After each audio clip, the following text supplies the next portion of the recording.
오늘 본문에 보면 세 종류의 사람이 등장합니다. 예수님, 끌려온 여인, 그리고 바리새인과 서기관들입니다. 예수님은 백성들을 가르치고 계십니다. 아침부터 성전에 올라오셔서 가르치십니다.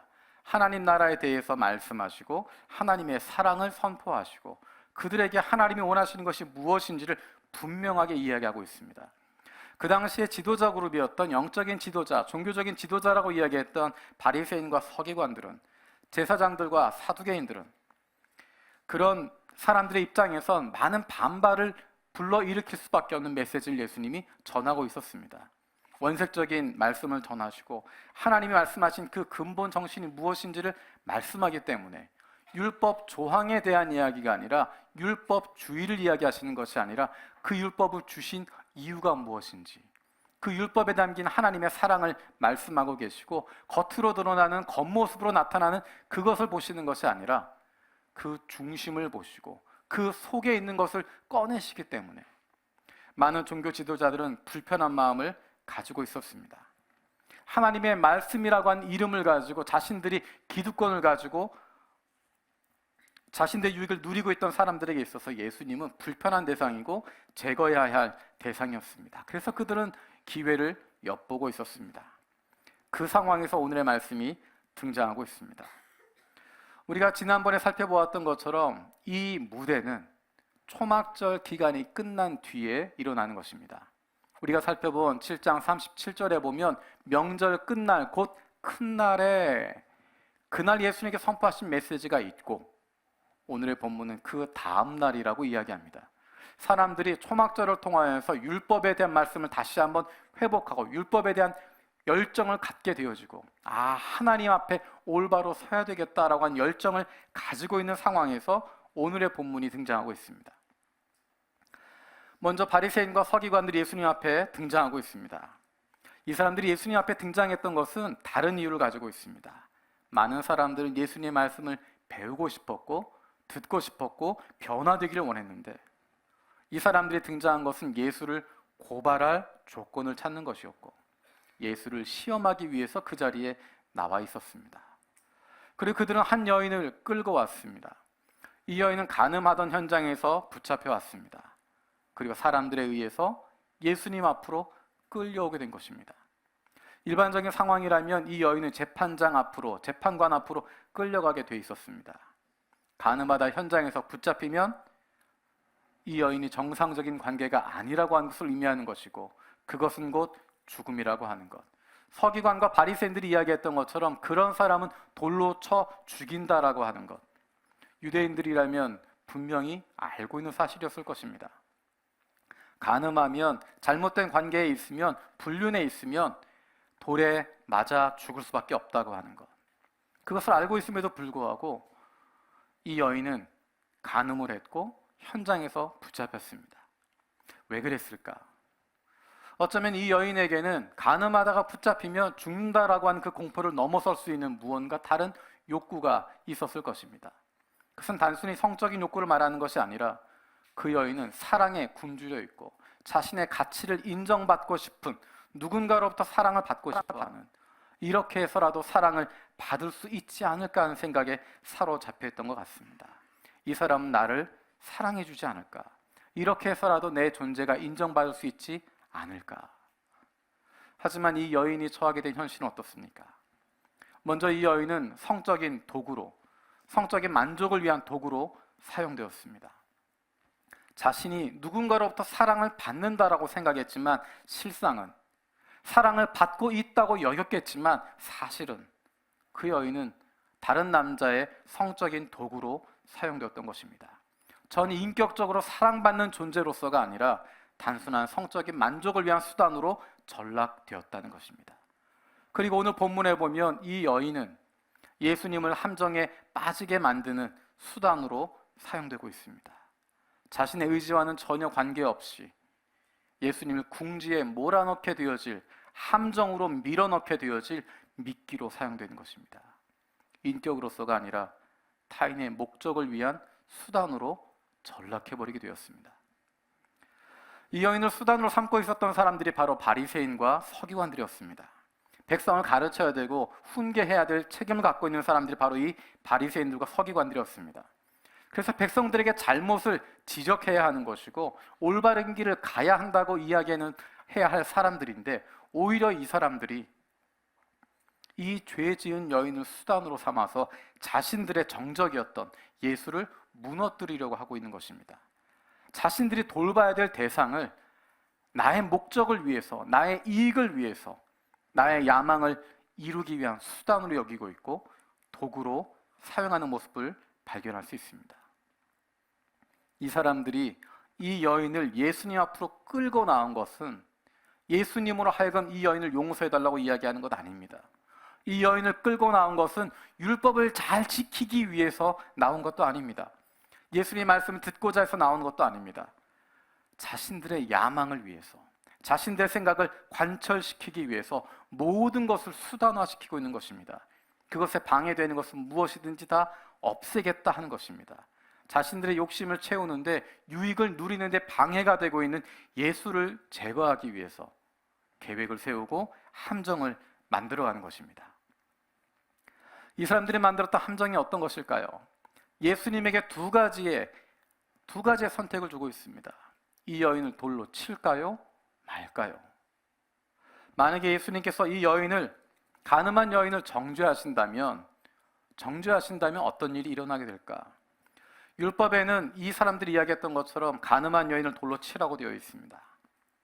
그런데 그 당시 로마 식민지였기 때문에 쉽게 사람을 죽일 수 있는 권한이 없었습니다. 조금 전에 이야기했던 것처럼 이 시기는 초막절 끝이라고 이야기했습니다. 초막절은 마치 독립기념일 같은 날입니다. 민족적인 정신이 투철해지는 날입니다. 율법에 대한 뜨거움이 있는 날입니다. 뜨거운 율법에 대한 열정을 가지고 율법대로 살아야 되겠다, 우리가 율법을 지켜야 된다라고 하는 마음이 있었기 때문에 예수님께서 만약에 이 여인 율법대로 돌로 쳐라라고 이야기하면 모든 사람이 일어나서 그를 돌로 쳤을 것입니다. 그러면 마치 로마 법을 어기고 군중을 선동해서 살인을 하게 되어진, 반란 선동하게 되어진 일이 되어집니다. 또 한 가지, 예수님께서 율법대로 돌로 쳐라라고 이야기하시면 조금 전까지만 해도 사랑을 이야기하고 용서를 이야기했던, 하나님이 용서하신다, 하나님이 사랑하신다라고 이야기했던 예수님의 모든 메시지가 다 뒤집어지게 됩니다. 예수님께서 이 여인을 정죄하지 않으면 어떻게 될까? 예수님께서 사랑과 용서를 이야기하시면서 이 여인 살려주어라라고 이야기하면, 조금 전에 이야기했던 것처럼 유대인들 모세의 율법에 투철한 마음을 갖게 되어지고 우리가 율법대로 살아야 된다라고 이야기하고 있는데, 마치 예수님께서 모세의 율법을 부정하는 것처럼 하나님이 주신 율법을 정면으로 거스르는 존재가 되어지는, 하나님의 아들이라고 이야기하면서 오히려 하나님의 말씀을 거부하고 있는 것이 되어집니다. 바리새인들은 자칭 가장 율법을 잘 지키는 사람들이었고 가장 사랑이 많은 목자로 자처했던 사람들이었습니다. 하지만 실상은 그들의 내면 속에는 더러운 것이 가득했고 악독한 것들이 가득해 있었습니다.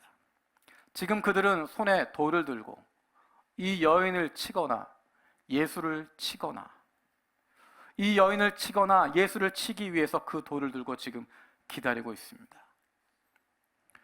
어쩌면 우리는 내 목적을 위해서 다른 사람을 수단으로 삼고 있지 않은지 모르겠습니다. 내가 원하는 것 이루기 위해서 다른 사람을 인격체로서가 아니라 하나님이 사랑하신 영혼으로 보는 것이 아니라 물건이나 수단으로 또는 도구로 인식하고 있지 않습니까?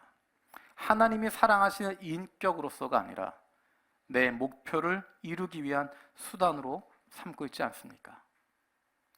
그런데 재미있는 것은 이들이 자신의 욕심과 유익을 위해서 사람들을 수단으로 삼을 뿐만 아니라 그들 주변에 있는 모든 것들을 수단화하고 있다는 것을 발견할 수 있습니다.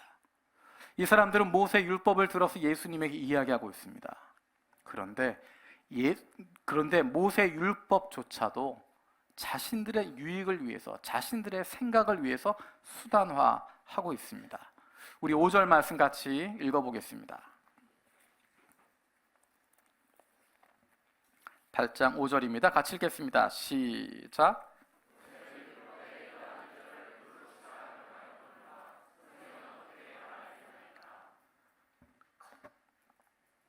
여러분 성경에 보시면 5절에 모세는 율법에 이러한 여자를 돌로 치라 명하였거니와 라고 되어 있는 앞부분에 뭔가 표시가 있는 성경들이 있을 것입니다.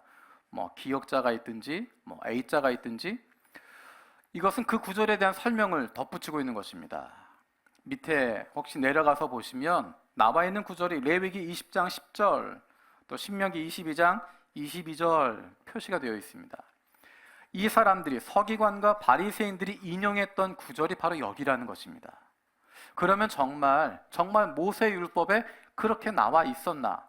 우리는 이것이 당연하다고 생각하지만 정말 모세 율법에 서기관들과 바리새인들이 이야기했던 것처럼 나와 있었나? 한번 확인해 볼 필요가 있습니다. 우리 레위기 20장 보겠습니다. 레위기 20장 10절입니다. 우리 화면에 나와 있는 거 같이 읽도록 하겠습니다. 시작.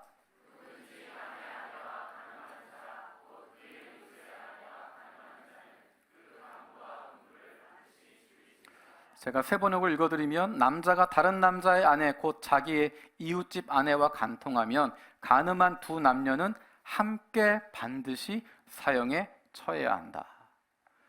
우리 신명기도 읽어보겠습니다. 신명기 22장 22절에서 24절입니다. 같이 읽겠습니다. 시작.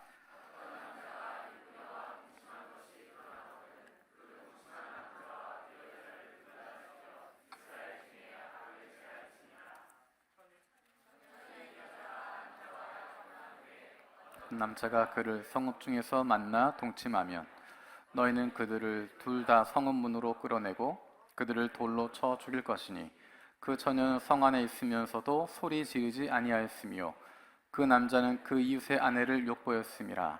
너는 이같이 하여 너희 가운데서 악을 제할지니라. 성경에 뭐라고 이야기하고 있습니까? 모세 율법에 이야기하고 있는 것은 어떤 것인가요? 간음한 남녀는 함께 반드시 사형에 처한다는 것입니다. 정을 통한 남자와 여자를 다 죽여서 이스라엘에서 이런 악의 뿌리를 뽑아야 된다라고 이야기한 것입니다. 그런데 서기관과 바리새인들은 그 가운데서 남자는 빼고 힘없는 여자만 그 자리에 끌고 온 것입니다. 율법은 지킨다고 이야기했지만 율법대로 한다고 이야기했지만 그들의 편의를 따라서 취사선택하고 있는 것입니다.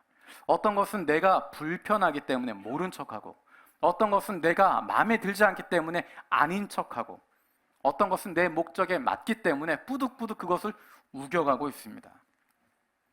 예수님을 궁지로 몰아넣기 위해서 예수님을 함정에 몰아넣기 위해서 이 여인을 도구로 사용하고 있고 그 목표를 위해서 자신들의 유익을 위해서 말씀도 수단으로 삼고 있습니다. 어쩌면 우리는 모든 것을 내 목적과 내 목표를 위한 도구로 사용하고 있지 않습니까? 하나님의 사랑을 받고 있는 인격임에도 불구하고 내 욕심대로 상대방을 혹은 다른 누군가를 물건처럼 여기기도 하고 도구처럼 여기기도 하고 나의 성취를 위한 수단으로 삼아가지 않습니까? 때로는 하나님의 말씀도 내 목표에 맞추어서 내 생각에 맞추어서 내 유익에 맞추어서 이리저리 꿰어 맞추어서 내 뜻에 부합되는 것만 붙잡고 있지 않습니까? 그런데 그 뒤에 이어지는 장면이 재미있는 장면이 등장하게 됩니다. 지금 예수님 앞으로 사람들이 몰려오고 있고 손에 돌을 들고 있고 달려서 소리 지르고 있습니다. 주변 사람들도 예수님 뭐라고 대답하실까 귀를 기울이고 있습니다. 생각이 좀 있는 사람이라면 야, 예수님 이제 완전히 걸렸구나. 이렇게도 못하고 저렇게도 못하는 어떠한 대답도 못하는 상황이 되었구나. 어쩌면 걱정하면서 예수님의 귀를 기울이고 있는지 모르겠습니다. 근데 예수님이 하셨던 일이 어떤 것인가요? 우리 6절 말씀 같이 보겠습니다. 6절입니다. 읽겠습니다. 시작.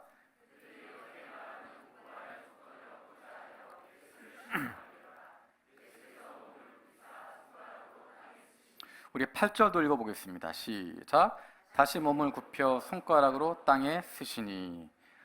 예수님이 하시는 일은 그것에 대답하는 것이 아니라 땅에 손가락으로 글씨를 쓰고 있습니다. 왜 땅에다가 손가락으로 글씨를 쓰고 계셨을까? 도대체 뭐라고 쓰셨을까? 정확한 것이 무엇인지 잘 알지 못하지만 그 결과를 보면 예수님이 땅에 글씨를 쓰시는 장면, 그 앞과 뒤를 비교해 보면 놀라운 변화가 일어나게 됩니다. 상황이 완전히 달라지게 됩니다. 땅에 글씨를 쓰시는 행위, 어쩌면 한 가지 표면적인 것은 그것을 통해서 시간을 버는 것입니다. 잠시 사람들 멈추게 하는 것입니다. 흥분해 있는데 그들이 한 가지 생각을 가지고 예수를 죽이고자 하는 목표만 바라보고 자신들의 유익을 지키고자 하는 그 생각만 가지고 달려오고 있었는데, 그래서 서두르고 흥분하고 있었는데, 마치 예수님이 우리 길을 가로막고 있는 것처럼, 예수님 때문에 우리가 손해본다고 생각하는 것처럼, 우리가 빼앗긴다고 생각하는 것처럼 예수를 없애기만 하면 된다라는 목표의식을 가지고 달려왔는데 그들을 잠시 멈추게 하시는 것입니다. 잠시 멈춰서 뭘 하도록 하시는 걸까? 잠시 멈추도록 하시고 자신을 돌아보도록 하고 있습니다. 우리 6절 말씀을 다시 한번 보겠습니다. 6절 말씀 읽어보겠습니다. 시작.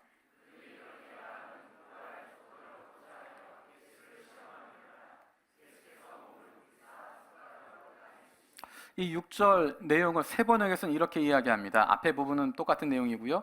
그러나 예수께서는 몸을 굽혀 손가락으로 땅에 무엇인가를 쓰셨다. 무엇인가를 쓰셨다라는 그 자리에 조금 전에 우리가 봤던 것처럼 니은자 표시가 되어 있습니다. 맨 밑에 설명을 읽어보면 다른 고대 사본들에는 그들 각자의 죄목을 이라고 써 있습니다. 그러니까 그들 각자의 죄목을 쓰셨다라고 읽을 수 있습니다. 그 자리에 몰려와 있는 사람들, 바리새인과 서기관들을 향하여서 그들 각자의 죄목을 손가락으로 땅에 쓰셨다. 사실 모든 내용을 다 쓸 필요도 없을 겁니다. 당사자 본인만 알고 있는 단어를 쓰시면 됐을 겁니다. 예수님께서는 나다나엘 멀리 있었지만 그의 중심을 보셨던 것처럼, 예수님께 나왔던 사람들의 마음 중심에 있는 것 다 아시는 것처럼, 아마도 예수님은 그 자리에 돌을 들고 왔던 사람들, 이 여인을 끌고 왔던 사람들, 그 마음의 중심에 뭐가 있는지 아시기 때문에, 그들의 삶이 무엇인지를 알기 때문에 그들의 각자의 죄목을 하나씩 하나씩 기록하지 않으셨을까? 예를 들어서 야곱, 마리아. 야곱이라고 하는 이름, 마리아라고 하는 이름, 흔한 이름이었지만 야곱이라는 남자가 만나지 말아야 할 이웃집 여인 마리아와 불륜의 관계에 있었다고 한다면, 야곱, 마리아라고 써있는 그 단어를 보면 그는 기겁할 수밖에 없을 것입니다. 그 마음에 감추었던 비밀인데, 아무도 모른다고 생각하고 있었는데, 아무에게도 들키지 않았다고 생각했는데 예수님이 그 죄악을 떠오르게 하는 단어들을 쓰셨다고 하면, 각자의 죄악에 관련된 단어를 쓰셨다고 하면, 이렇게 심각한 죄는 아니겠지만 우리가 원단 금식을 할 때 우리는 그런 유혹을 느낄 때가 많습니다. 교회에 있을 때는 괜찮은데 집에 출퇴근하시는 분들은 많은 유혹을 갖습니다. 여러분 표정을 보니까 보이는 것 같아요. 마치 그 다음날 아침에 올 때는 아무 일도 없었던 것처럼 오시지만 신라면, 토스트, 아무것도 안 먹은 것처럼 하지만 실제 밤중에 신라면 몰래 먹고 그 다음날 아침에 아무 일도 없는 것처럼 그러고 왔는데, 만약에 제가 여러분 보면서 신라면, 내 마음에 있었던 감추어뒀던 것, 비밀했던 것, 그것이 드러나게 되는 것입니다. 얼마나 그 사람들에게 마음에 찔리게 되어지고 얼마나 그들을 어렵게 만들었을까. 예수님이 또 한 번 글을 쓰십니다. 두 번째 글을 쓰시는데 뭐라고 쓰셨을까? 아마도 제 생각엔 레위기 20장 10절 말씀 다시 쓰시지 않았을까 싶습니다. 특별히 이야기하시면서 남자와 여자를 함께 반드시 돌로 쳐라. 제가 하는 스타일대로 남자와 여자를 함께 밑줄 쫙 긋고 야곱, 마리아. 9절에서 사람들의 반응이 나옵니다. 우리 9절 말씀 같이 읽어보겠습니다. 9절입니다. 시작.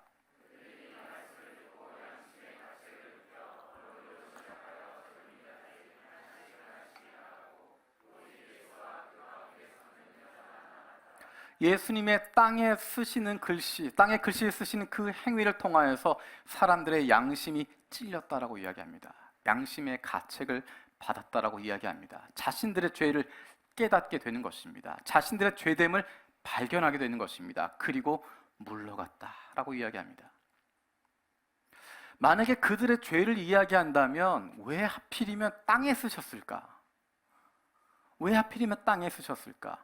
파피루스라고 하는 그 당시 종이도 있었고 양피지도 있었고 하나님이 하셨던 것을 보면 돌판 위에 십계명도 새기시는데 그냥 그 옆에 있는 큰 바위에다가 사람 이름 딱 새겨가지고 그 사람의 죄 만인들 앞에 공개할 수 있도록 너 바리새인 너 이런 죄 있지? 라고 이야기해놓고 야곱, 마리아 써놓고 너 서기관 네가 가지고 있는 죄 그 사람의 이름을 이야기하고 그 사람이 했던 죄 그대로 이야기하고 아마 우리라면 그랬을 것 같아요. 우리라면 네가 그런 죄가 있음에도 불구하고 나한테 돌을 들고 와 생각을 하면서 너 무슨 죄 있지?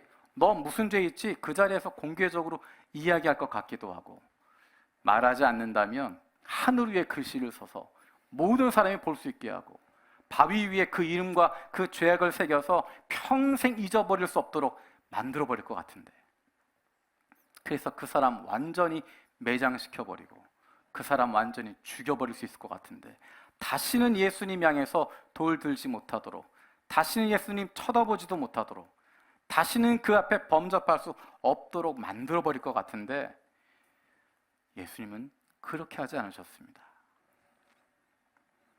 왜 땅에 쓰셨을까? 아마도 그 사람이 그 글씨를 읽고 마음에 찔리게 되었을 때 그 마음에 내가 죄인이라고 하는 것 깨닫게 되었을 때 아마도 예수님이 그것을 다시 다 지워버리셨을 겁니다. 그 자리에서 일어나시면서 그 썼던 것들 다 지워버리셨을 것입니다. 그들의 죄를 깨닫게 하시고 그들의 죄를 깨닫게 하시고 그 글을 곧 지워버리는 것입니다. 우리는 남의 잘못 또는 내 욕심 그것들 어쨌든 영원히 기억하고 싶고 영원히 다른 사람의 죄를 기억하고 싶고 되새기고 싶고 죄인들을 감옥에 가둬주고 싶은 나의 좋은 면, 나의 선행을 돌에 기록해서라도 영원히 남기고 싶은 그런 욕심을 가지고 있는데 예수님이 땅에 쓰신 글씨는 어쩌면 내가 너를 용서하겠다라고 의지적으로 보여주신 것입니다. 너에게 이런 죄가 있지만 이런 잘못이 있지만 이런 죽을 수밖에 없는 죄인이지만 내가 그것 지워주겠다. 내가 그것 사해주겠다. 내가 너를 정죄하지 않겠다. 내가 너를 다시 한번 기회를 주겠다 말씀하시는 예수 그리스도로 말미암아 죄를 깨달으면 예수 그리스도로 말미암아 죄사함을 받게 되어지고 용서받을 수 있다고 하는 그것을 보여주신 것이 바로 예수님의 그 행동이 아닌가 생각하게 됩니다. 예수님을 만난 사람들은 어떻게 바뀌었을까요? 이 여인은 두 번째 삶의 기회를 얻게 됩니다. 간음 현장에서 붙잡혔으면 그것으로 인생 끝나는 겁니다. 그런데 이 여인에겐 인생의 두 번째 기회가 주어졌습니다. 단순히 목숨을 건지게 된 것이 아니라 이제 육신의 삶은 죽었고 새롭게 영생을 누리게 되어지는 예수 그리스도 안에서의 조건 없는 용서를 경험하게 되어지고 그 안에 담겨져 있는 하나님의 사랑을 느끼게 되어지는 것입니다. 이 세상 그 누구로부터도 받을 수 없었던 그 사랑, 이 세상 그 어디에서도 얻을 수 없었던 나의 존재에 대한 인정, 내가 이 세상에 살아가야 하는 이유가 무엇인지 이 세상 그 무엇으로도 채울 수 없었던 이 여인의 비어있는 가슴, 그것을 아무런 조건 없는 예수님의 용서로 하나님의 사랑으로 가득 채우게 되어지는 것입니다. 예수님이 이 여인을 향해서 말씀하실 때 그 안에는 이 여인에 대한 안타까움이 담겨져 있습니다. 그 중심에 있는 메말라 하는 것, 갈급해 하는 것, 그 영혼을 보시고 사랑에 대한 갈급함, 은혜에 대한 갈급함, 그것을 보시고 가득 채워주시는 그 영혼을 돌아보시는 모습을 보게 됩니다. 이 여인과 함께 있었던 바리새인과 서기관들은 어떻게 됐을까요? 성경엔 그들이 한 명씩 한 명씩 떠나갔다라고 이야기합니다. 예수님이 땅에 쓰신 그 글씨를 보고 그들의 죄를 깨닫게 되어지고, 내가 죄인이라고 하는 것 깨닫게 되어지고, 불순한 의도를 가지고 그 자리에 나왔지만 내가 하나님이 내 삶을 보고 계시다고 하는 것 인식하게 되어지고, 내가 잘못했구나, 내가 죄인이구나, 내가 올바르지 않았구나, 이분이 바로 하나님이시구나, 그것 깨닫게 되어지고 그 자리에서 물러나게 되었다고 이야기합니다. 우리 11절 말씀 같이 읽어보겠습니다. 11절입니다. 시작.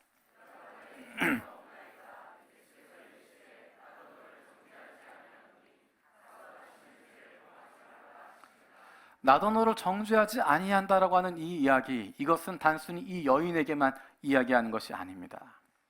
예수님은 이 여인에게 죄가 없다 말하지 않습니다. 다시는 죄를 짓지 말라라고 이야기합니다. 삶이 달라져야 된다.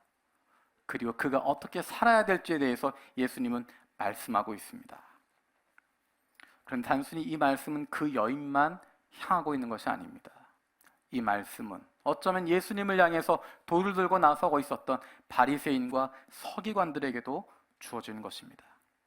이 여인을 정죄하기 위해서, 자신들의 욕심을 위해서 모든 사람을 다 수단화시켜버리고 모든 것을 다 수단으로 만들어버리고 심지어 하나님의 말씀까지 내 욕심에 맞추어서 꽤 맞추고 있었던 하나님이신 예수님을 향해서도 돌을 들고 던지려고 했던 그 사람들을 향해서도 말씀하고 있는 것입니다.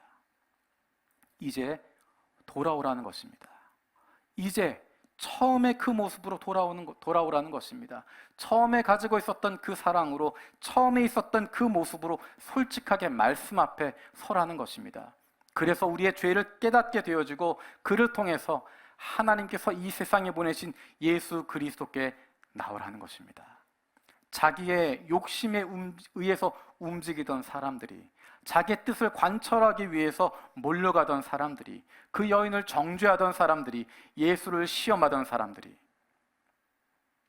그들의 양심의 가책을 얻게 되어지고 죄인이라고 하는 것 깨닫게 되어지고 돌을 내려놓게 된다는 것입니다.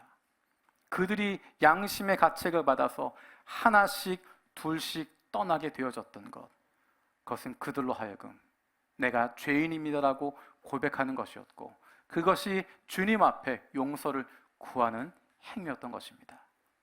예수님은 그들에게도 말씀하십니다. 내가 너희를 정죄하지 않는다. 왜 그들이 그렇게 예수님에게 달려갔을까? 왜 다른 사람들을 정죄하고 비난하고 공격하고 있었을까? 왜 그랬을까? 그들은 그들의 욕심에 정신이 팔려 있었습니다. 하나님을 향한 올바른 신앙, 그것보다, 하나님에게 시선을 맞추는 것보다 내가 하고 싶은 것 거기에 집중하다 보니까, 내가 누리고 싶은 것 거기에 집중하다 보니까 어떠한 거짓말도 서슴지 않게 하게 되고, 어떠한 인면수심의 일도 개의치 않고, 다른 사람에게 상처 입히는 것 전혀 미안해하지 않고, 하나님 나라가 어떻게 욕을 먹는지, 어떻게 비난을 받는지, 선교의 문이 어떻게 닫히고 있는지 거기에 관심조차 두지 않고, 내가 누리고 싶은 것, 내가 소유하고 싶은 것, 내가 인정받고 싶은 것, 내가 그동안 잘 이루었다라고 생각하는 그것을 지키기 위해서 거기에만 시선을 꽂고 거기에만 붙잡혀서 달려가고 있기 때문입니다. 예수님은 잠시 멈추라고 이야기하십니다. 정신없이 달려가는 것이 아니라 잠시 멈추라고 말씀하십니다. 그리고 돌아보라고 말씀하십니다. 우리가 교회 사역 안식년을 준비하고 있습니다. 일정한 시간을 정해서 우리가 그동안 하던 일들을 잠시 멈추고 점검하고 하나님께 초점을 맞추려는 시간을 가지려고 합니다. 저와 여러분에게는 한 가지 두려움이 있습니다. 한 번 시작하면 정신없이 달려간다는 것입니다. 한 번 시작하면 내가 정말 이것이 올바른 것인지 아닌지 모르는 상태로 계속 가게 되면 어떻게 하나. 내가 열정으로 시작은 하는데 그것이 다시 하나님이 아니라 잘못된 방향을 보게 되면 어떻게 하나. 내가 열심히 사역하다가 열심히 교회를 섬기고 열심히 하나님 일을 한다고 열심히 달려가다가 그 방향 잃어버리면 어떡하나. 잘못된 곳으로 가고 있으면 어떻게 하나.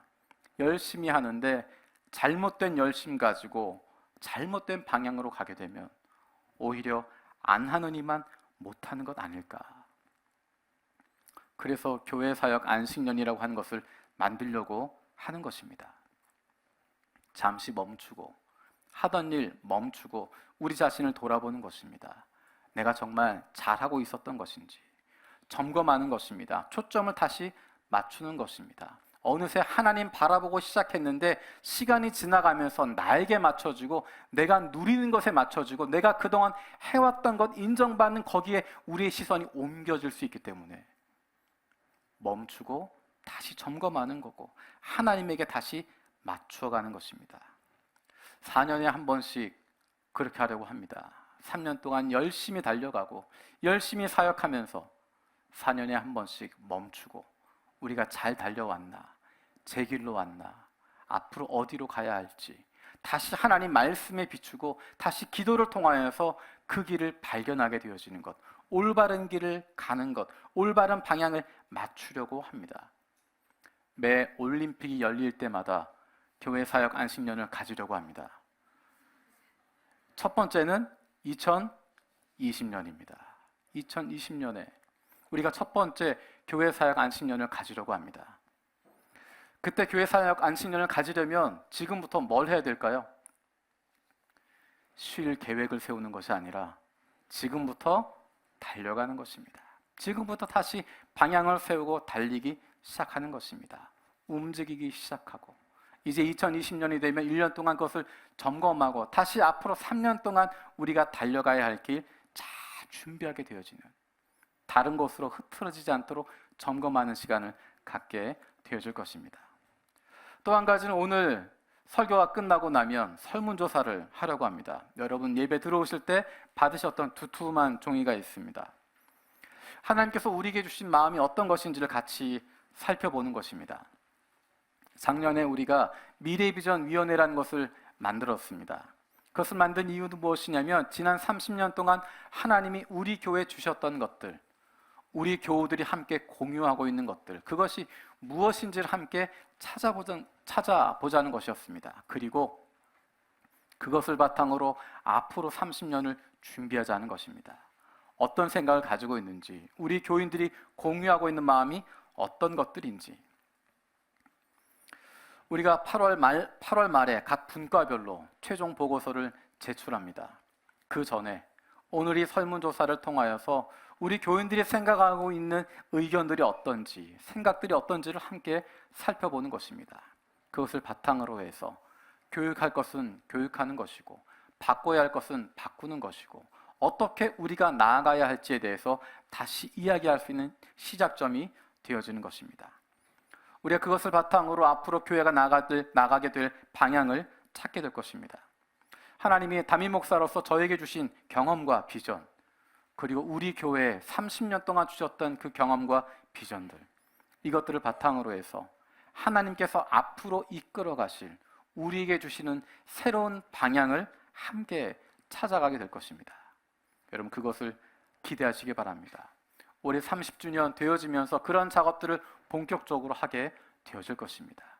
조직도, 앞으로의 선교의 방향도, 여러 가지 내용들도 조금씩 바뀌게 되어질 것입니다. 그것의 기초가 되는 것이, 그것을 위한 토론의 자료가 되는 것이 오늘 하게 되는 설문조사입니다.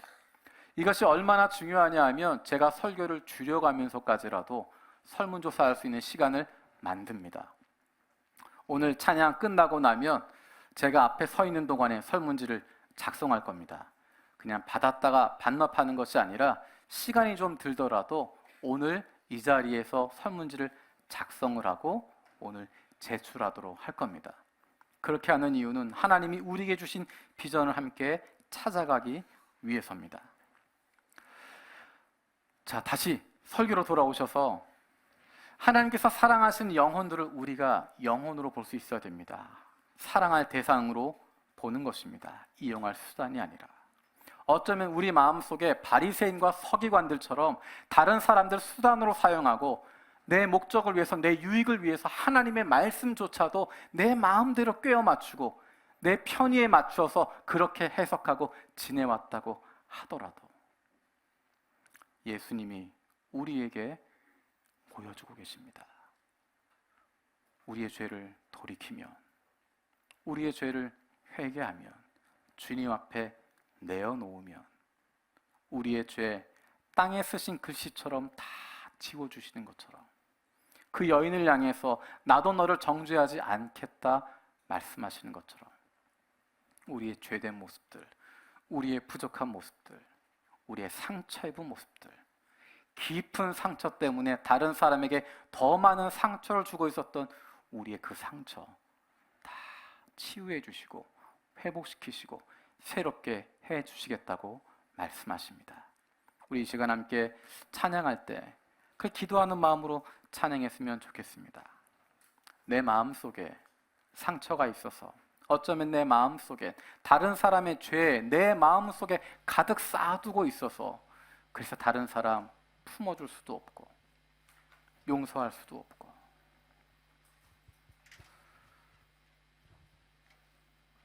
하나님을 향하여서도 말씀을 읽고 있지만, 예수님 믿는다고 이야기하지만 내 상처 때문에, 내 욕심 때문에 내 마음대로 하고 있었던 그것 주님께서 회복시켜 주시고 새롭게 만들어 주시고 다시 주님의 사랑받는 존재로 회복되도록 해 주십시오. 기도하는 마음으로 함께 찬양 드리겠습니다. 예수 나의 좋은 치료자, 예수 나의 좋은 치료자, 그의 눈이 머무는 곳은 나의 슬픔과 고통, 고개 들어 그의 눈을 볼 때에 난 알았네. 예수 나의 좋은 치료자, 예수 나의 좋은 치료자, 예수 나의 좋은 치료자, 그의 손길이 닿는 곳은 나의 상처와 아픔, 영원히 흐를 것 같았던 눈물 다 멎었네. 예수 나의 치료자, 나 노래하리라, 나 노래하리라. 천한 나를 돌아보신 구세주를 찬양해. 하늘 닿는 곳까지 내 손 들리라. 예수 나의 치료자, 나 노래하리라, 나 노래하리라. 천한 나를 돌아보신 구세주를 찬양해. 하늘 닿는 곳까지 내 손 들리라. 예수 나의 치료자.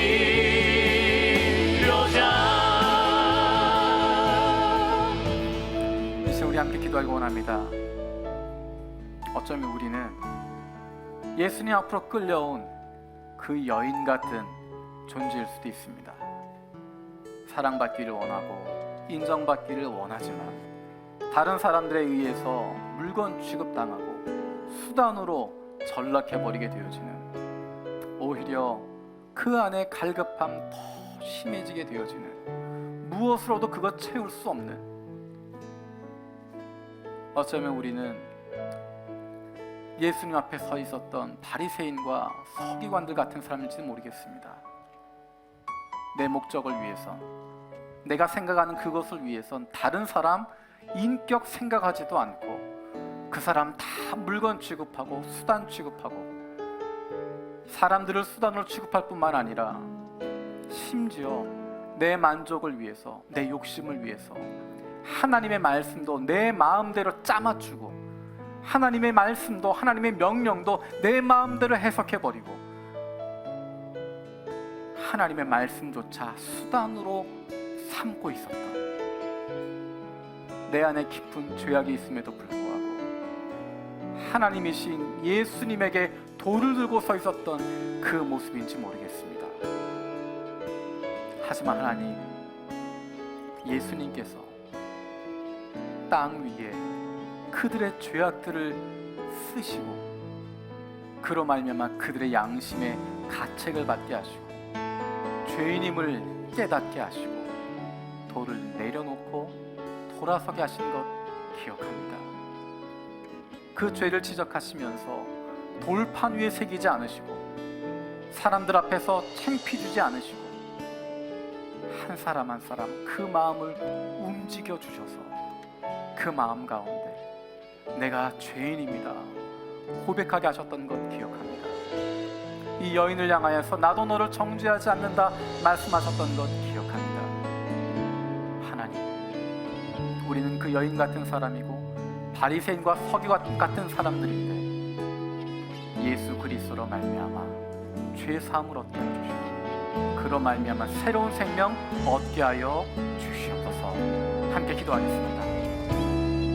살아계신 아버지 감사드립니다. 아버지 하나님, 아버지 하나님, 바리새인 같은 사람, 서기관 같은 사람입니다. 내 욕심을 채우기 위해서 사람을 수단으로 삼고 숫자로 보고 물건 취급하게 되었고 그 인격 바라보지 못했습니다. 일의 대상으로만 생각했습니다. 나의 결과로만 생각했습니다. 하나님, 용서하여 하나님, 그들 앞에 그들의 죄악을 크게 쓰셨던 것 기억합니다. 그들의 죄악을 깨닫게 하셨던 것 기억합니다. 우리가 그 죄악 깨닫게 해주시고 그로 말미암아서 주님 앞에 나아갈 수 있는, 무릎 꿇을 수 있는, 내가 죄인이며 나에게 주님이 필요합니다 고백할 수 있는 은혜가 있게 하여 주옵소서. 하나님은 날마다 우리의 삶 속에서 우리를 인도하시고 회복시키는 그 주님과 함께 동행하는 자들 성령님 함께하여 주옵소서. 우리 가운데 역사하여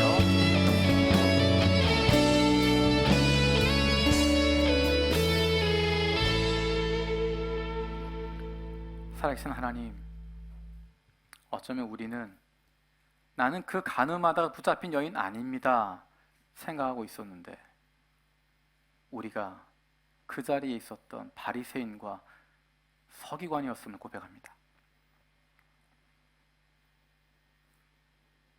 우리의 목표를 위해서, 내 유익을 위해서, 내가 인정받는 것을 위해서 하나님이 사랑하시는 인격을, 한 사람을 사랑할 대상으로 보는 것이 아니라 수단으로 취급하고 하나님의 말씀조차 내 마음에 드는 것, 내 욕심에 맞는 것, 그것에 맞추어서 꿰맞추게 되어지고 모른 척하고 왜곡하고 잘못 비뚤게 생각하고 있었던 것, 그래서 우리의 죄를 지적하시는 주님 앞에 오히려 돌을 들고 서 있었던 모습이 우리의 모습임을 고백합니다. 그런데 주님, 그들을 향하여서 땅 위에 글씨를 쓰시고 땅 위에 그들의 죄목을 적으셨던 거 기억합니다. 그래, 그것 다 지워버리셔서 내가 죄인임을 깨닫게 되어지며 예수님 앞으로 나아가면, 하나님 앞으로 나아가면 그 죄 다 없었던 것으로 다 지워주시고 다 용서하시는 것 다시 한번 깨닫게 하심을 감사드립니다. 하나님 앞에 나아갈 수 있는, 우리의 길을 멈추고 하나님의 말씀에 맞출 수 있는, 하나님에게 다시 초점을 맞출 수 있는, 하나님에게 집중할 수 있는 저희들 되게 하여 주시옵소서. 감사드렸고 예수님의 이름으로 기도드립니다. 아멘.